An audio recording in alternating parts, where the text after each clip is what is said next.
Web Novel, Chapter 11, Encounters. During the following days, Lith made several discoveries about the changes he had undergone. His body felt lighter than ever, all his physical abilities augmented, all his senses sharper and heightened, compared to before. There had also been cosmetic changes in his appearance.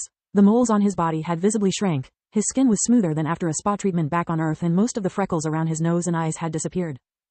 Lith took note of all these changes, trying to understand what had happened, but he could not care less about beautifying effects. Even with no moles and freckles at all, he would still look like a crude hillbilly. If his mother had passed anything to him, he was unable to notice. Unlike his sisters, Lith had nothing of her beauty or grace. Alina moved like a ballerina, while he was rough and clumsy enough to feel like a caveman. Lith had deep-set eyes like his father, a high forehead and a nose a little too big to be proportionate to his visage. He wasn't ugly but not even cute. The best he could give himself was a solid 6 out of 10. Lith's only hope for improvement was the teenage growth spurt, to get rid of his thin and scrawny build. Figuring out the changes in the mana core required even more time. Lith understood that his mana had undergone a qualitative change, becoming purer and denser. This allowed him to cast stronger spells, also reducing the time he needed to manipulate elemental and spirit magic, resulting in faster casting speed. Through Invigorate, he could now spot the presence of that tar-like material scattered all around his body, in his organs, blood vessels, and even in the neural pathway. Whenever he used the accumulation technique, he could feel the smaller tar-like particles being pulled toward the mana core, while the bigger ones would fragment over time, shrinking in size before actually moving. Confident in his new strength, Lith started getting deeper in the woods, hunting for bigger preys. He was no longer afraid of predators. Instead of avoiding them, he started looking out for them. Lith wanted for his family to have enough fur to make a set of warm clothes for everyone. He was sick of being forced to wear so many layers of clothes during winter, that he was unable to walk properly, swinging every step like a penguin. The problem was that Lith still moved through the forest making a lot of noise, exuding enough killing intent to scare away anything that wasn't stupid or desperate enough to stand in his way.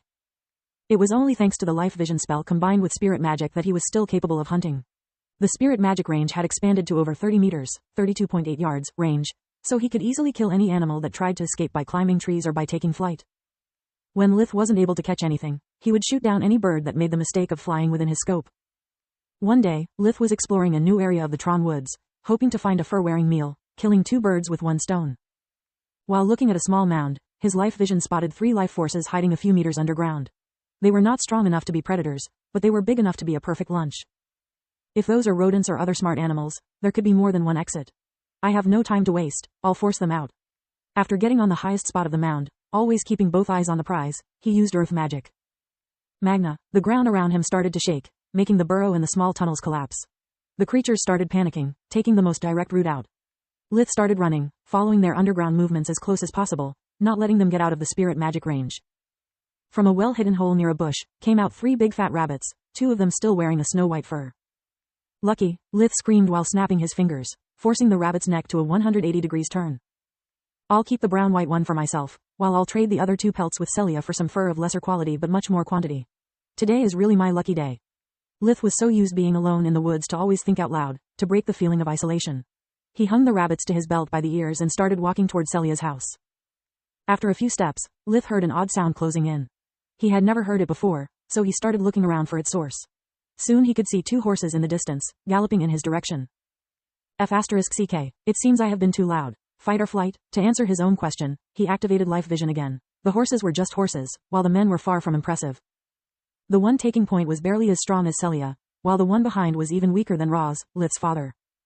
Lith forced himself hiding a cruel smile. Well, my first encounter with complete strangers in this new world. Are they good people? I bet that humans are humans everywhere. This would mean that they are ** holes. I can't wait to find out. Lith stood there, waiting for them to arrive. The first man was clearly a servant, dressed in a hunter suit made of leather of low quality with a crest on both his chest and shoulders. He was an unshaven middle-aged man, with pitch-black short hair, mean and angry eyes sitting on a face worthy of a mugshot. The one behind him was dressed with a suit of much better quality, probably brand new.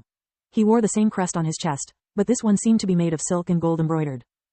He was a kid maybe 16 years old, with a handsome face and the build of a swimsuit model. The tight-fitting leather emphasized his muscular body moving in tune with his horse. Lith felt really pissed off, and he knew exactly why. I really hope he is as much of **CK as he is handsome. Otherwise not only I will be forced to start to believe in Prince Charming, but I will also die of envy. Hey, kid, the servant had a rude tone of voice. What was that noise from before? Lith put on his best innocent expression, playing wolf in sheep clothes.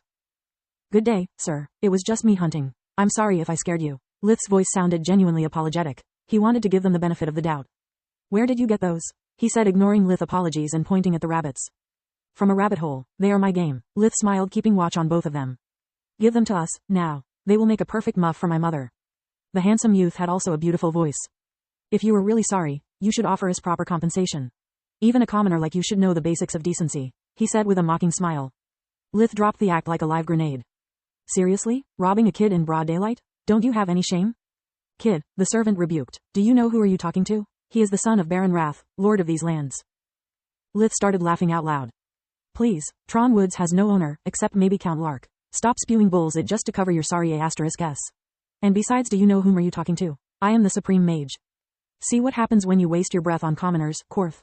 The young noble took up the short bow he carried on his back, nocking an arrow. They are just too stupid, it's in the nature of things. He shot the arrow with perfect aim towards Lith's heart. But Lith was far enough, and had kept many spells ready on his fingertips. With a wave of his hand, a strong gust of wind hit the arrow on the side, making it spin out of control before harmlessly hitting the ground meters away from its intended target. Despite being flabbergasted, the young noble was able to keep his cool, knocking another arrow while ordering Korth to kill the kid. Lith raised his left hand, freezing Korth in place with spirit magic, while with the right he took control of the arrow, that slipped away from the youth's fingers before stabbing him in the eye. The youth fell from his horse, screaming in pain. To think that I even bothered giving you guys a chance to get out of here alive. Lith sighed, shaking his head. Wait, if you kill the young lord, you and whoever you love will die. Think about it. Lith started laughing again. Really? And how could they ever find out what happened here? Lith moved his left thumb, and Korth noticed with horror that his right hand was moving against his will, unsheathing the hunting knife he carried at his belt. Wait, please, have mercy, don't do this, you are just a kid, he begged.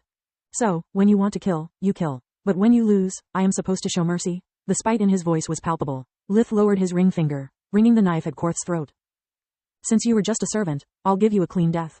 With a flicker of the little finger, Lith forced Korth to cut his throat from ear to ear.